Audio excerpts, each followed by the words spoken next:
दोस्तों, कैसे हैं सभी लोग। दोस्तों कैसी चल रही है DED एग्जाम की तैयारी। दोस्तों जैसा कि आजकल हम पेपर थर्ड पर बात कर रहे हैं। पेपर थर्ड में हमारा यूनिट है 1.5।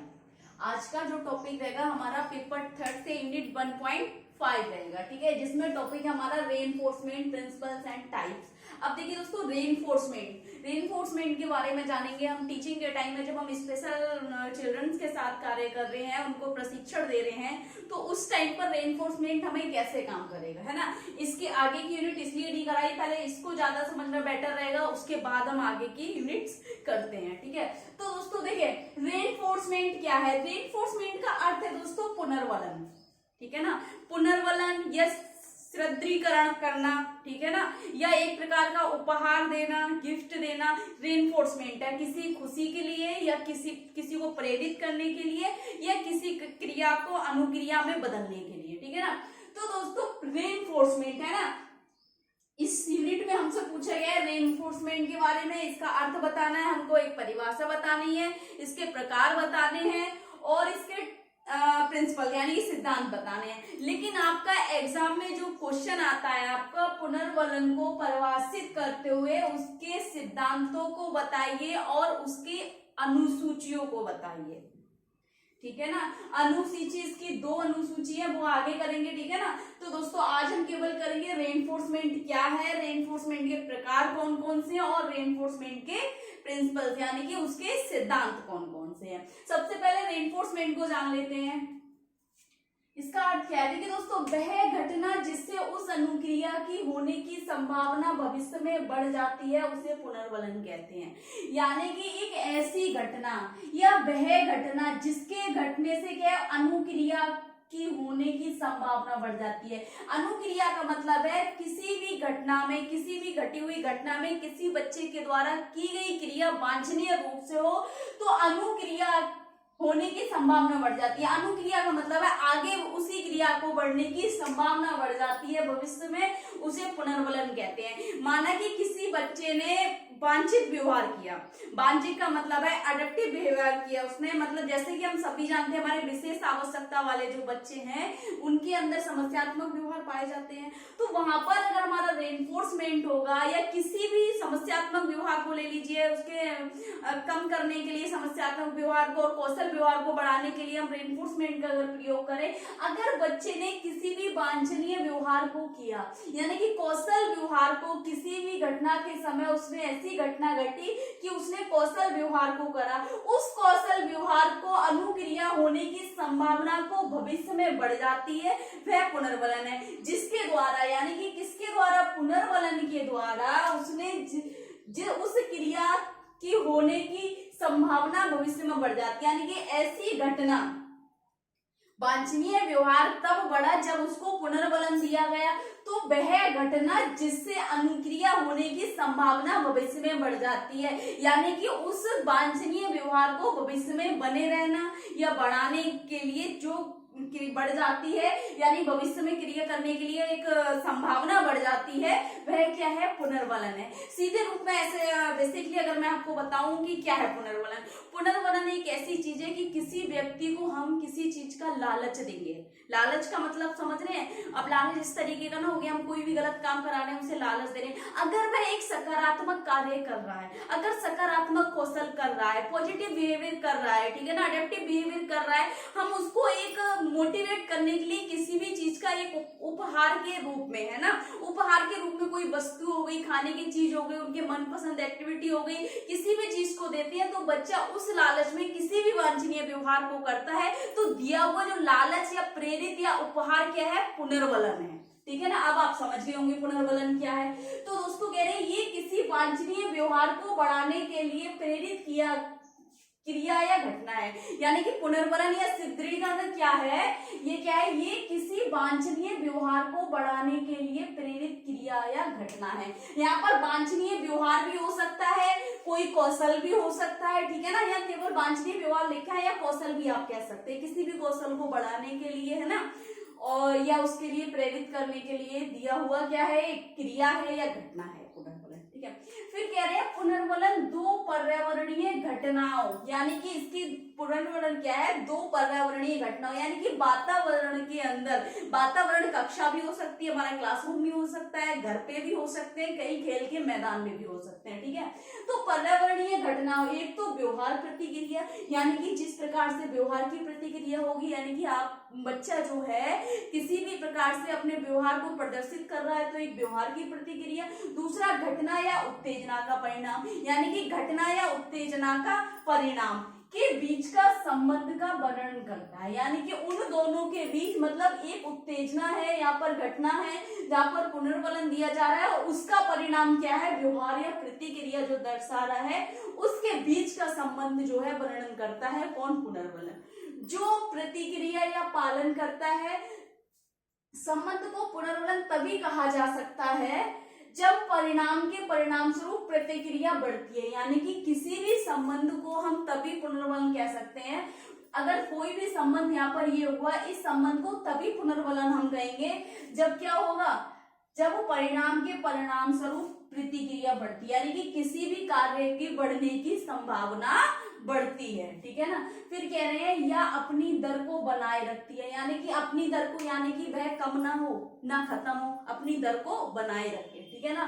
पुनर्वलन कार्यक्रम संबंधी प्रयासों का भाग है जिसका प्रयोग, यानी कि पुनर्वलन क्या है, कुछ कार्यक्रम संबंधी, यानी कि कोई भी कार्यक्रम हो सकता है, ठीक है ना, शैक्षणिक हो सकता है, व्यवसायिक हो सकता है, व्यवहारिक हो सकता है, उन सभी पुनर्वलन कार्यक्रम संबंधी प्रयासों का भाग है, यानी कि कार्यक्रम संबंधी प्रयास, यानी कि छात्र के साथ जो किए गए प्रयासों का भाग है, कौन कौन सा, जिसमें कह रहे हैं नए व्यवहारों को बढ़ाने के लिए, यानी कि बच्चे में नए कौशल विकसित करने के लिए, नए व्यवहार बढ़ाने के लिए पुनर्वलन का प्रयोग किया जा रहा है। विद्यमान व्यवहारों जो कभी कभी घटित होते हैं उनको बढ़ाने के लिए, विद्यमान व्यवहार जो बच्चे में विद्यमान हो रहे हैं या है, उन व्यवहारों को कभी बढ़ाने के लिए जो कभी कभी घटित होते हैं, मतलब है कभी कभी का मतलब है कि बच्चा कभी कभी अचानक से कोई अच्छा व्यवहार कर रहा है तो उन व्यवहारों को विद्यमान रहने के लिए और उनको बढ़ाने के लिए पुनर्वलन का प्रयोग किया जाता है कार्यक्रम में, ठीक है ना। फिर कह रहे हैं मान्य स्तरों पर व्यवहारों को बनाए रखने के लिए, यानी कि मान्य स्तरों पर, जो मान्य है उन स्तरों पर व्यवहारों को बनाए रखने के लिए पुनर्वलन का प्रयोग किया जा रहा है, ठीक है। ये हो गया हमारा पुनर्वलन, यानी कि रेनफोर्समेंट, ठीक है ना। रेनफोर्समेंट सीधे सीधे अगर आपको परिभाषा इसमें पूछी जाए तो परिभाषा क्या है, तो पुनर्वलन क्या है, नए व्यवहार को बढ़ाने के लिए, विद्यमान व्यवहारों को कभी कभी घटित होने के लिए, उनको बढ़ाने के लिए और मान स्तरों पर व्यवहारों को बनाए रखने के लिए पुनर्वलन कार्यक्रम संबंधी का प्रयासों का एक भाग है। बस आपको यहाँ से कर देना है, पहले आपको परिभाषा में ये लिखना है परिभाषा, ठीक है, तो इसमें लिखेंगे क्या है, पुनर्वलन नए व्यवहारों को बढ़ाने के लिए, विद्यमान व्यवहारों को कभी कभी घटित होते हैं उनको बढ़ाने के लिए, मान स्तरों पर व्यवहारों को बढ़ाए रखने के लिए पुनर्वलन कार्यक्रम संबंधी प्रयासों का भाग है। बस इतना आपको परिभाषा में इसको दे देना है, इसका अर्थ आप और भी बड़ा कर सकते हैं, ठीक है ना, और परिभाषा आप इस तरीके से दे सकते हैं, ठीक है ना, अर्थ और परिभाषा, ठीक। उसके बाद आगे इसके प्रिंसिपल्स, यानी कि इसके कुछ सिद्धांत हैं, उन सिद्धांतों के अनुसार हमें पुनर्वलन का प्रयोग करना है। कौन कौन से सिद्धांत है, जैसे कि कह रहे हैं दोस्तों, पुनर्वलन लक्ष्य व्यवहार के ऊपर निर्भर करना चाहिए। पुनर्वलन क्या है, अगर आप किसी भी बच्चे को कोई पुनर्वलन दे रहे हैं तो लक्ष्य व्यवहार के ऊपर निर्भर करना चाहिए, यानी कि आपका जो लक्ष्य है, मान लीजिए मैं बच्चे को कुछ 5 मिनट बैठना सिखा रही हूँ, मेरा लक्ष्य ये है कि बच्चा 5 मिनट तक बैठना सीखे, यानी कि बच्चे में सिटिंग आ जाए एक्टिविटी के दौरान। अगर बच्चा 5 मिनट तक बैठ रहा है, पहले बच्चा 2 मिनट भी नहीं बैठ पाता था, आप समझ रहे हैं, पहले वो बच्चा 2 मिनट भी नहीं बैठ पा रहा है, ठीक है, मेरा लक्ष्य है 5 मिनट का, ठीक है। अब 5 मिनट के लिए मैं क्या करूंगी, अगर बच्चा 3 मिनट भी बैठा है तो मेरे लक्ष्य की ओर जा रहा है बच्चा, ठीक है ना। 2 मिनट बैठता था, अब तक 2 मिनट बैठा था, अब बच्चा 3 मिनट भी बैठा है तो मेरे लक्ष्य प्राप्ति की ओर जा रहा है, लक्ष्य पर निर्भर कर रहा है, तो मैं लक्ष्य की ओर बढ़ते हुए उसको पुनर्वलन दूंगी। फिर बाद में वो 4 मिनट बैठेगा तो मेरा लक्ष्य के ऊपर निर्भर है, यानी कि मैं लक्ष्य के ऊपर उसको क्या दूंगी, पुनर्वलन दूंगी, ठीक है ना। उसके बाद कह रहे हैं बच्चा उचित व्यवहार नहीं करता तो पुनर्वलन नहीं देना है। यानी कि बच्चा उचित व्यवहार नहीं करता, यानी कि जब जो कार्य मैं सिखा रही हूँ इसके अलावा वह 3 मिनट भाग रहा है, कूद रहा है, तो बैठने के अलावा कोई अन्य व्यवहार कर रहा है, तो मैं उसको क्या है पुनर्वलन नहीं दूंगी। यानी कि उस बच्चे को पुनर्वलन नहीं दिया जाएगा अगर उचित व्यवहार का मतलब हो गया जो लक्ष्य पर निर्भर है या लक्ष्य निर्धारित है, ठीक है ना। उचित व्यवहार नहीं करता है तो बच्चे को पुनर्वलन नहीं देना है। उसके बाद कह रहे हैं तीसरा है दोस्तों पुनर्वलन लक्ष्य व्यवहार के तुरंत बाद देना चाहिए। यानी कि पुनर्वलन हम कब देंगे, जब बच्चे के द्वारा घटित बिहेवियर हुआ, यानी कि उसने जैसे ही कोई वांछनीय व्यवहार किया है या लक्ष्य व्यवहार किया है, उचित व्यवहार किया है, हम उसके तुरंत ही देंगे। जैसे ही उसने 3 मिनट बैठा और जैसे ही 2 से 3 मिनट हुए और हमने उसको तुरंत रीइंफोर्समेंट दे दिया, ताकि बच्चे को पता रहे कि मुझे इतनी देर बैठने के लिए मुझे रीइंफोर्समेंट दिया गया है या रीइंफोर्स किया गया है, ठीक है ना। तुरंत बाद देना है। उससे कह रहे हैं, फिर कह रहे हैं जब विशेष व्यवहार ग्रहण कर लिया जाता है तो पुनर्वलन रोक रोक कर देना चाहिए। यानी कि जब जब बच्चा क्या है, अब पहले मैं 3 पर दे रही थी, यहाँ पर रोक रोक के मतलब है 5 मिनट मेरा लक्ष्य था, यहाँ पर है 3 4, ठीक है। पहले मैं जैसे ही 3 हो रहा था वैसे दे रही थी, अब मैं क्या करूंगी, यहाँ पर कुछ समय बाद दूंगी। जैसे कि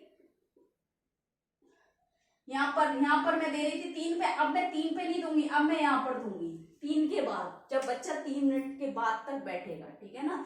उसके बाद मैं दूंगी 4 के बाद, यानी कि पूरे 4 पर नहीं दूंगी। तो रोक रोक कर देना चाहिए, यानी कि पुनर्वलन की जो दर है उसको कम कर देना है, ठीक है। उसके बाद कह रहे हैं हमेशा वास्तविक मूर्त पुनर्वलन के साथ सामाजिक पुनर्वलन देना चाहिए। जब भी आप समाज वास्तविक रूप से कोई पुनर्वलन दे रहे हैं, यानी कि कोई वस्तु हो गई, ठीक है ना, उसके मनपसंद की खाने की वस्तु हो गई, चीज हो गई, या मूर्त पुनर्वलन दे रहे हैं, उसके साथ साथ आप सामाजिक पुनर्वलन देंगे। ये सामाजिक पुनर्वलन क्या है आपको अभी समझाए जाएंगे प्रकारों में। उसके बाद में व्यवहार कार्यक्रम के लक्ष्य तक आते आते मूर्त या वास्तविक पुनर्वलन हटा देना चाहिए। यानी कि वो कह रहे हैं व्यवहार कार्यक्रम के लक्ष्य तक आते आते मूर्त और वास्तविक पुनर्वलन हटा देना चाहिए। मूर्त पुनर्वलन वे हो गए जो हम बच्चे को किसी वस्तु, टोकन या खाने की चीज या वास्तविक चीज उसको दे रहे हैं, हम वो पुनर्वलन उसको हटा देंगे, ठीक है ना। कब, जब व्यवहार लक्ष्य तक आते आते, यानी कि जब बच्चा 3 या 4 से लेके पूरे 5 मिनट तक यहाँ पर बैठ रहा है, 5 पे नहीं आया लेकिन यहाँ तक बैठ रहा है, तब हम हमको ना उसको यहाँ देंगे, ना यहाँ देंगे, ना यहाँ देंगे, डायरेक्ट यहाँ देंगे। धीरे धीरे उसको हम हटा देंगे, ठीक है। उसके बाद कह रहे हैं और सामाजिक एवं महत्वपूर्ण पुरस्कार व्यवहार होने पर देना चाहिए। यानी कि सामाजिक व्यवहार हम महत्वपूर्ण पुरस्कार तब देंगे जब बच्चा सीधा 5 मिनट से ज्यादा बैठेगा, 5 से हटकर यहाँ 6 तक पहुंचेगा बच्चा, ठीक है, तब हम उसको सामाजिक पुनर्वलन देंगे। नेक्स्ट कह रहे हैं दोस्तों पुनर्वलन छात्र के स्तर, रुचि, समझ के अनुसार सुरक्षित होना चाहिए। यानी कि छात्र के स्तर, छात्र का लेवल क्या है, लेवल का मतलब हो गया उसकी सोच समझ, ठीक है ना। अब कोई बच्चा है 5 साल का, ठीक है ना, अब आप उसको कोई बड़ी चीज दे रहे हैं, जैसे वीडियो गेम दे रहे हैं, उसको चलाना नहीं आ रहा है, ठीक है, या हम कह सकते हैं उसको चेस दे रहे हैं, 5 साल का बच्चा चेस जानता होगा, या लूडो दे रहे हैं उसको खेलने, क्या वह खेल पाएगा, नहीं खेल पाएगा। तो बच्चे के स्तर के अनुसार देना है, आयु के अनुसार देना है, बच्चे की जिस चीज में रुचि है वो उसके इंटरेस्ट के साथ देना है, समझ उसकी, क्या बच्चा आपके दिए गए वस्तु का महत्व समझता है, दिए गए पुनर्वलन का महत्व समझता है, सामाजिक पुनर्वलन, प्राथमिक पुनर्वलन, जिस वस्तु या पुनर्वलन का महत्व अगर बच्चा समझ रहा है वही पुनर्वलन हमने देना है। अब बच्चा है 5 साल का, आप उसको कोई सामाजिक रूप से कोई टोकन दे रहे हैं, क्या बच्चा समझ पाएगा टोकन क्यों दिया गया है, तो बच्चे के अनुसार हमने देना है यहाँ पर, ठीक है। सुरक्षित हो, यानी कि ऐसी किसी वस्तु का प्रयोग नहीं करना है जो बच्चों को हार्मफुल हो, यानी कि बच्चों को किसी प्रकार की कोई परेशानी पहुंचाए या उनको किसी प्रकार से इंजरी करे, ठीक है ना, इंजर्ड करे, तो सुरक्षित वस्तु देना है, ठीक है ना, किसी प्रकार का नुकसान पहुंचे ऐसी कोई भी वस्तु नहीं देनी है। तो ये हमारे कुछ प्रिंसिपल्स थे, यानी कि सिद्धांत थे। अब करेंगे दोस्तों हम इसके प्रकार, प्रकार कौन कौन से हैं, देखिए सबसे पहले है, ये कुछ प्रकार है, 1 2 3 4 5 6 कई सारे प्रकार दिए गए हैं इसके, लेकिन अगर हम अपने विशेष आवश्यकता वाले बच्चों की बात करें दोस्तों, तो यहाँ पर केवल ये कुछ निम्नलिखित पुनर्वलन है जिनका हम प्रयोग करते हैं, ठीक है ना। सबसे ज्यादा प्रयोग हमारा क्रिया पुनर्वलन, सामाजिक पुनर्वलन और टोकन पुनर्वलन का होता है विशेष आवश्यकता वाले बच्चों के साथ। अब देखिए दोस्तों क्या है, सबसे पहले कह रहे हैं सकारात्मक पुनर्वलन। सकारात्मक यानी कि पॉजिटिव रेनफोर्समेंट। पॉजिटिव रेनफोर्समेंट वे होते हैं जब किसी बच्चे के द्वारा किए गई घटना पर, घटित कार्य पर वांछनीय रूप में हम उसके वांछनीय रूप में कोई बढ़ाने के लिए व्यवहार, उसको क्या है, एक सक्रिय पुनर्वलन दें। सक्रिय का मतलब हो गया यहाँ पर उसके कोई भी खाने पीने की चीज, खाने पीने की चीज कब दे रहे हैं, जब एक सकारात्मक पुनर्वलन तब दिया जाता है जब बच्चा सिद्धिकरण कर रहा है और किसी भी कार्य की होने की संभावना बढ़ोतरी हो रही है और वह उसको बनाए रखता है, ठीक है। उसके बाद हो गया नकारात्मक पुनर्वलन। नकारात्मक पुनर्वलन वो है जिसमें क्या है, बहुत सारी चीजें आ जाएंगी। अब नकारात्मक पुनर्वलन में हम क्या देंगे बच्चों को, अगर बच्चा, जैसे हमने कहा कि तुम 4 बार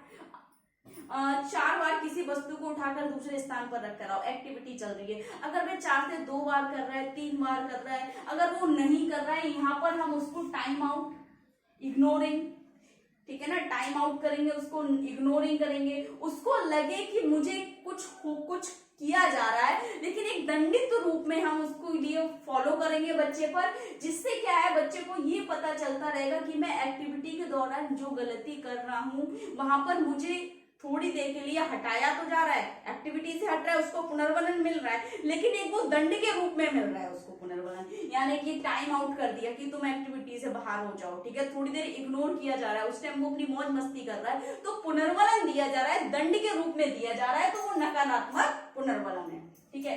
प्राथमिक पुनर्वलन कौन से है, प्राथमिक पुनर्वलन वे पुनर्वलन होते हैं जो जीने से संबंधित होते हैं, जीवन से संबंधित होते हैं। जिससे अगर हम बात करें या खाने से संबंधित होते हैं, जैसे हम बात करें पानी, चाय, ठीक है ना, या हम कह सकते हैं ठंडा, यानी कि जैसे हम कोल्ड ड्रिंक बोलते हैं, यहाँ पर हो जाएगा आपका टॉफी, ठीक है, या चॉकलेट,